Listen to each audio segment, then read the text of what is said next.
seulement parce que vous savez qu'on s'intéresse à l'artisanat local et Dieu seul sait qu'en traversant les régions de France, on se rend compte qu'il y a une excellence de l'artisanat en France. Dis-moi, aujourd'hui, ma grenouille, tu veux me parler de céramique?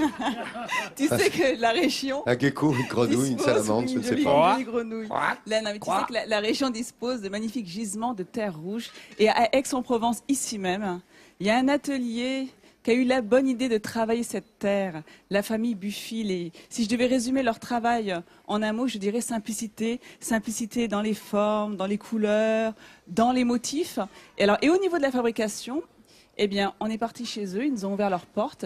Et vous allez voir, ils utilisent vraiment les matériaux ancestraux. La terre rouge, l'argile rouge et les émaux. Et c'est Vincent, la deuxième génération, qui est aux commandes et que vous allez voir officier, non pas Vincent toi, un autre Vincent, mais ils sont tous excellents les Vincent, on le sait tous. Alors regardez-le préparer la terre, donc il la malaxe bien pour qu'elle soit homogène, pour enlever toutes les bulles d'air, pour éviter bien évidemment que les pièces n'explosent à la cuisson. Ensuite, on passe à la fabrication de l'objet grâce à un moule. Donc c'est l'étape de l'estampage. Donc il va écraser avec le pouce son argile dans son moule. Ensuite, il va enlever le surplus avec ce petit bâtonnet et il va lisser la surface avec une éponge et de l'eau pour enlever les traces des doigts. On retire le tout. Regardez, c'est une sous-tasse à café qui va pouvoir passer à la cuisson. Il y a toujours une première cuisson entre 6 et 8 heures à 1000 degrés pour obtenir ce qu'on appelle le biscuit.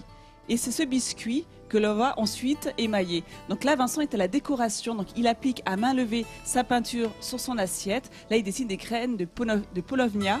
Ensuite, il va tremper le tout dans un bain d'émail. Ah, ça, j'adore, moi, le bain d'émail. C'est ce qu'il y a de plus beau. Donc, voilà. Alors, c'est une première teinte qui va se révéler à la cuisson, à la deuxième cuisson au four, là encore, à 1000 degrés.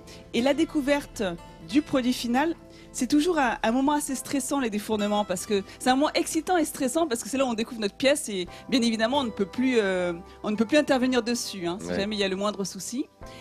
Et alors, ce que j'aime dans le travail de cet atelier, c'est ce que je vous disais, c'est la simplicité dans les formes et surtout la variété des couleurs. Il propose une trentaine de teintes différentes. Regardez, j'en ai devant moi avec tous ces bols. J'avais vraiment envie de vous les montrer. Ces teintes sont très, très belles. On passe des teintes très chatoyantes aux couleurs un peu plus pastel.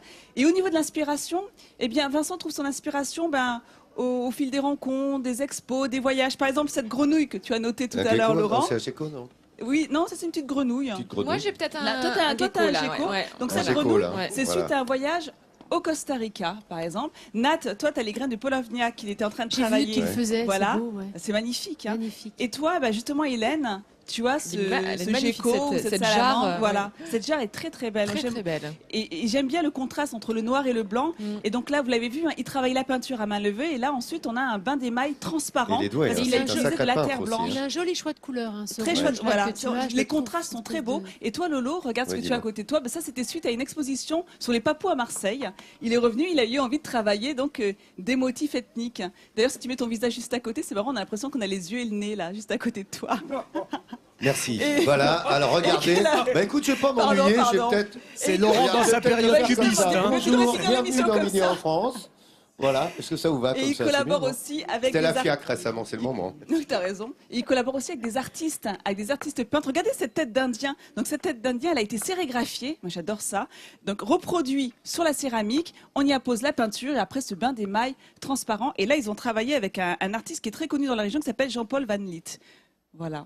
Donc je vous invite vraiment à aller voir leur travail sur sur France3.fr. On mettra les coordonnées de cette entreprise qui mérite vraiment le détour. Ouais, ou sur le Midi en France officiel, évidemment, notre site Facebook, parce que c'est vrai que c'est un beau travail. Vous pouvez applaudir, les amis aixois, l'excellence du travail de cet artisanat local.